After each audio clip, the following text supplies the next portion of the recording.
Good morning students. हमने कक्षा 9 का पहला अध्याय शुरू किया था, भारत की स्थिति और विस्तार। आज उस लेसन का हम समापन करेंगे। पहले जो लेसन हमने पढ़ा दिया उसका थोड़ा सा रिवीजन करते हैं। रिवीजन के बाद आगे बढ़ते हुए आज इस लेसन का हम समापन करेंगे। उसके बाद आपको प्रश्न उत्तर दिए जाएंगे। प्रश्न उत्तर भी आपको लगातार फेयर नोटबुक में करते रहना है।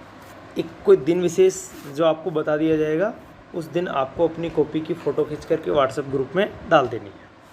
देखिए, हमने भारत की स्थिति और विस्तार के बारे में हम पढ़ रहे थे, तो पिछली कक्षा में हमने जो पढ़ा उसको मैं थोड़ा सा रिवाइज़ कर देता हूँ, उसके बाद हम आगे बढ़ें। सबसे पहले हमने देखा भारत का उत्तर से दक्षिण तक जो विस्तार है या लंबाई है वो 3214 किलोमीटर। भारत की पूर्व से पश्चिम तक जो चौड़ाई है वो 2933 किलोमीटर। इसके अलावा हमने पढ़ा कि भारत के 3 और समुद्र है। भारत के पश्चिमी दिशा में, दक्षिण पश्चिम दिशा में अरब सागर है, जिसके बीच में लक्षद्वीप द्वीप समूह स्थित है, उसमें कुल 36 द्वीप हैं। इसके अलावा हमने पढ़ा बंगाल की खाड़ी जो दक्षिण पूर्व में स्थित है। बंगाल की खाड़ी के बीच में जो द्वीप समूह स्थित है उसमें कुल 247 द्वीप हैं और उसका नाम है अंडमान निकोबार द्वीप समूह। उसके बाद हमने पढ़ा कि भारत के दक्षिण दिशा में जो समुद्र स्थित है उस समुद्र का नाम है हिंद महासागर। हिंद महासागर भारत की जो राजनीति है, भारत की जो स्थिति है उसको बहुत प्रभावित करता है। इसके अलावा हमने पढ़ा कि भारत के लगभग बीच से जाने वाली रेखा कर्क रेखा है। उसके अलावा कल हमने पढ़ा था अक्षांश और देशांतर। अक्षांश और देशांतर क्या होते हैं? पूरी पृथ्वी को एक गोला मानते हुए भूगोलवेताओं ने कुछ तिरछी लाइनों के द्वारा इसको दर्शाया। किसी भी देश की स्थिति और विस्तार को समझने के लिए कुछ तिरछी लाइनें खींची गई। उन तिरछी लाइनों को हम किस नाम से जानते हैं? अक्षांश रेखाओं के नाम से जानते हैं। जबकि भारत के मैप, पूरी दुनिया के मैप में या पूरी पृथ्वी पर कुछ खड़ी रेखाएं खींची गई जिन्हें देशांतर रेखाएं कहते हैं। देशांतर रेखाओं की संख्या 180 है, जबकि अक्षांश रेखाओं की संख्या 360 थी। उन अक्षांश और देशांतर रेखाओं में हमने 3 मुख्य अक्षांश रेखाएं पढ़ी। एक जो पृथ्वी के बीचों बीच से जाती है जिसको भूमध्य रेखा कहते हैं। एक 23 डिग्री उत्तर में जो जाती है उसको कर्क रेखा कहते हैं, भारत के लगभग बीचों बीच गुजरती है। और भारत में मानसून के लिए उत्तरदायी भी कौन सी रेखा है? कर्क रेखा। इसके अलावा दक्षिणी जो गोलार्ध है उसमें एक रेखा खींची गई है, उसको मकर रेखा बोलते हैं, तो वो भी आपको बता दी गई। अब देखिए भारत का अक्षांशीय विस्तार। भारत 8 डिग्री 4 से 37 डिग्री 6 उत्तरी अक्षांश और 68 डिग्री 7 से 97 डिग्री पूर्वी देशांतर के बीच में फैला हुआ है। इसके अलावा हमने पढ़ा कि भारत में ही नहीं पूरी दुनिया में एक रेखा विशेष को आधार मानते हुए वहाँ का प्रमाणिक समय माना गया है। उसी प्रकार भारत में का जो समय है उसका निर्धारण कौन सी रेखा करती है? 82.5 डिग्री पूर्वी देशांतर रेखा के द्वारा भारत का समय निर्धारित किया जाता है।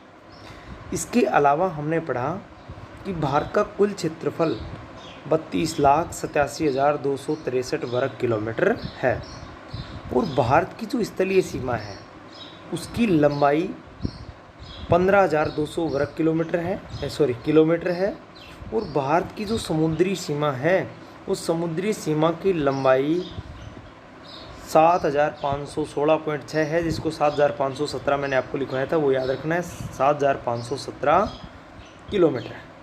इसमें लक्षद्वीप, अंडमान निकोबार सारे द्वीप भी आ जाते हैं। इसके अलावा हमने पढ़ा था कि भारत की जनसंख्या 2011 की जनगणना के अनुसार 121.02 करोड़ है। उसके अलावा हमने पढ़ा था कि भारत की सीमा 7 देशों के साथ लगती है। भारत की जो स्थलीय सीमा है वो 7 देशों के साथ लगती है। उसका नाम था पाकिस्तान, अफ़गानिस्तान, चीन, नेपाल, भूटान, म्यांमार और बांग्लादेश। ये सारे ऐसे देश हैं जो भारत के साथ स्थलीय सीमा के द्वारा जुड़े हुए। इतना हमने अध्ययन कर लिया था इसके अलावा हमने पढ़ा था कि दक्षिण भारत का जो बंगाल की खाड़ी की साइड का तट है उसको तो बोला जाता है पूर्वी तट, जबकि लक्षद्वीप की साइड का जो तट है उसको बोला जाता है पश्चिमी तट या मालाबार तट भी बोलते हैं उसको। इतना हमने पढ़ लिया था। इसके अलावा हमने पढ़ा था कि पूरे विश्व के क्षेत्रफल का 2.42 यानी 2.42% क्षेत्रफल हमारे भारत में है, जबकि विश्व की कुल जनसंख्या का 17.5% जनसंख्या हमारे देश यानी भारत के अंदर निवास करती है। इसके अलावा हम आगे बात करें तो क्षेत्रफल की दृष्टि से दुनिया के 7 बड़े देशों की हम बात करें तो सबसे बड़ा क्षेत्रफल वाला जो देश है उसका नाम है रूस, जो आपके सामने बोर्ड पर लिखा हुआ है। दूसरा कनाडा, तीसरा संयुक्त राज्य अमेरिका, चौथा स्थान है चीन का, पांचवा स्थान ब्राज़ील और छठा स्थान है ऑस्ट्रेलिया, सातवां भारत। यानी क्षेत्रफल की दृष्टि से दुनिया में भारत का कौन सा स्थान है? सातवां। जबकि जनसंख्या की दृष्टि से भारत का स्थान कौन सा है? दूसरा। सबसे बड़ा देश है चीन, जबकि भारत का दूसरा स्थान। उसके बाद हम सूर्योदय की बात करें तो भारत में सबसे पहले सूर्योदय कहाँ होता है? तो भारत सूर्योदय हमेशा पूर्वी दिशा में होता है और भारत का सबसे पूर्वी राज्य कौन सा है? अरुणाचल प्रदेश। इस कारण अरुणाचल प्रदेश में सबसे पहले सूर्य उदय होता है और सबसे पहले अस्त भी वहीं होता है। इसका कारण भी मैंने आपको लिखा है, अक्षांशीय स्थिति के कारण सूर्योदय और सूर्यास्त दोनों ही सबसे पहले कहाँ होते हैं? अरुणाचल प्रदेश में होते हैं। फिर भारत के वे राज्य जिनसे कर्क रेखा गुजरती है, भारत के 8 ऐसे राज्य हैं जिनसे कर्क रेखा गुजरती है, उनको मैंने नंबर वाइज लिखा है।